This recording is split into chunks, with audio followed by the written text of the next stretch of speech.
procesi ka fillu me protestat, rasti mostërisht derdhja saj gote figurativisht, dhe mendoj se ata të cilët kanë guximin dhe mendojnë se mund të prinë këtyre protestave e kanë shansin e mirë për të tregu se janë të vendosur, mund të vendosen në anën e popullit, për shkak se këto protesta realisht i delegjitimon partitë politike shqiptare, dhe këtu fillon një proces i ri.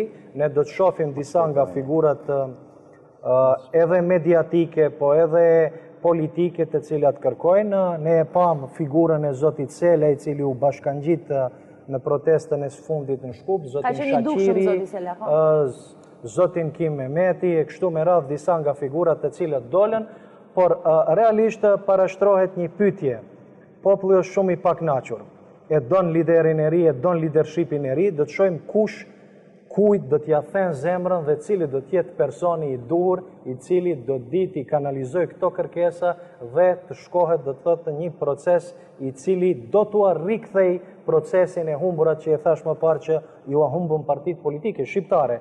Nga themelimi i Maqedonisë post-jugoslave deri sot kanë të arritura dhe kanë një moment do të thotë në mandatin e dytë u paraqitet një krizë leadershipi, dhe kjo zakonisht shkon ja me lindjen e një partie të re politike, ja me kongrese partish dhe ndrim leadershipi.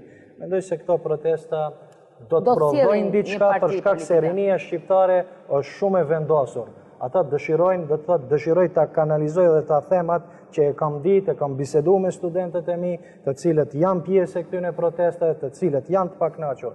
Ata dëshirojnë, do të thotë, rinia shqiptare në Maqedoni dëshirojnë një jetë më të mirë, nuk dëshirojnë jetë më të keqe se qytetarët maqedonase, dëshirojnë jetë të njëjtë si ministrat, si deputetët shqiptar, të cilët kanë jetë mirë, kanë punë, punojnë si duhet, ndërsa të rritë shqiptar kryejnë fakultete dhe enden në për rruga për shkojnë Maqedoninë. Dhe tani kjo po shkon drejt asaj dhe rinia shqiptare do të shkojë deri në fund, deri në realizimin e asaj që është e drejtë demokratike, dhe nëse dikush mendon se mund t'i keqpërdor protestat. Nuk u tha një moment këtu dhe është shumë i rëndësishëm thuhet.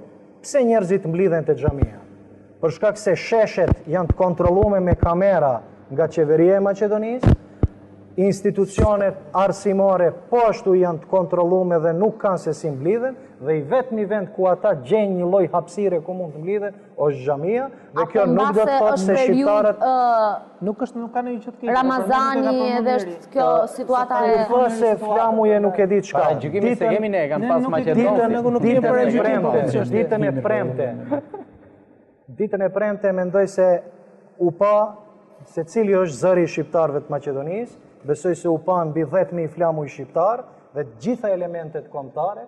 Kështu do të vazhdohet dhe qeveria e Maqedonisë është mirë ta dëgjoj zërin e qytetarëve. Qytetarët shqiptar në Maqedoni janë të paknaqur, nuk do të pranojnë që shqiptarët ma të arrestohen me burgime të përjetshme, të jenë pjesë e një procesi të keq. Apo edhe të dhunohen nga policia kur protestojnë për pakënaqësitë e tyre. Besoj se shumë rëndë është për liderët shqiptar të i shohin të përgjakur popullin e vetë. Mendoj se është një nivel shumë i ulët, vjen shumë keq që i shoh liderët shqiptar në këtë pozitë. Duke i pa shqiptarët përgjakur kanë kohë të merren me çështje periferike dhe jo të miren me zgjidhjen e problemit. She Qipa